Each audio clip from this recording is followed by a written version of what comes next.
This is James Holder for IFL TV in association with Macklin's Gym Marbella. I'm at Miguel's Gym in Brixton today. With me I've got professional trainer and ex-Commonwealth Cruiserweight Champion Chris Okoh. What's happening, Chris? Yeah, I'm good, thanks James, very good. How you been keeping? Keeping well, just his usual stuff, you know. Training the big man and yeah, things are going okay. Good. You seem to have him in good shape at the moment, all geared now for February the 7th. How has this camp gone with Dillian? Yeah, pretty good, you know, pretty usual sort of stuff.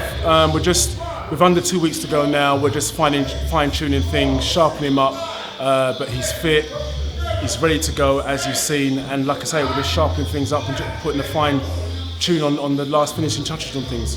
Dillian's always had phenomenal power. Yeah. Would you say working on technique with him is more imperative now? Well, really, you know, the technique is there. Okay, so it's a question of really just fine-tuning that technique. And as you say, he's very, very explosive, and that's Dillian's key. That's one of the main key attributes that he has.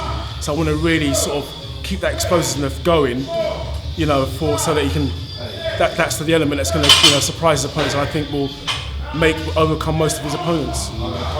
Finding it hard to match Dillian. A lot of people are saying that he finds it hard to get domestic opponents and stuff. Does that make the likes of Nascimento more important as to how he looks? Well, I think Nascimento right now is an ideal opponent. He's moving in the right direction. Okay, it's a visible step up in class since he's come off the 2-year suspension. He's had some 3 relatively low-key bouts under the radar, so to speak. He's looked really well in them. Hasn't dropped around, so now I feel it's time to step up the quality opponents. You know, English opponents, if they want to fight us, we're here. If they don't want to fight us, they don't want to fight us. You know, but we're just going to do our own thing. You know, we have a path that we want to take, a direction to take, and hopefully that will lead us to the World Heavyweight Championship.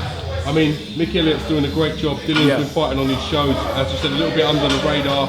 How long do you think it is before we see Dillian bridge the gap and get himself back on the TV cards? I think really slowly. I mean, Mickey, like I said, Mickey's doing a great job. You know, since he's been back, you know, he's boxed. He's had this will be his 4th bout, his 3rd bout on Mickey's promotion. So it's good, but yes, at some point, Dillian's going to need that mainstream exposure. And when the right fight comes along, okay, I believe that he'll get that, you know, that mainstream fight on Sky TV. You know, he seems like quite a motivated man. He lives and breathes his boxing.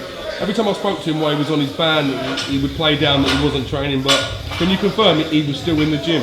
Dillian is totally driven. You know, he's very focused. He believes he has a talent to go all the way, and I believe he has a talent to go all the way. But more to the point, he has the application. During the 2-year suspension, yes, he was training. Yes, he had a bit of time off, but predominantly he was training, keeping himself fit. You know, he never really got out of shape, and I think that's a discipline and the mindset that you need to go all the way. And Dillian Whyte has that. I mean, Dillian was just going from the prospect stage to established professional before this happened. Yeah. How do you think he ranks in terms in comparison to some of the guys with similar experience in the division? You mean the English guys? Or? Yeah. I mean, obviously the 2 years, you know, let's be honest, it was a setback. But we have to obviously put that behind us. I mean, you know, you think, well, if he hadn't had that suspension, where would he be now? You know, I feel certainly he'd be a British champion, European champion, and well on the way to, like, you know, being a legitimate world-class contender. However, what's done is done. So now it's a question of, I feel, like I say, before the suspension, he was going to box John McDermott for the English title. You know, so certainly I feel he's at that level now after 3 comeback fights. But now really what we want to do is project him. I feel he's good enough to be projected onto the world stage within about 3 or 4 fights. And that's the stage, that's what we're aiming for. Well, listen, it's really interesting to follow his journey. Do you know what I mean?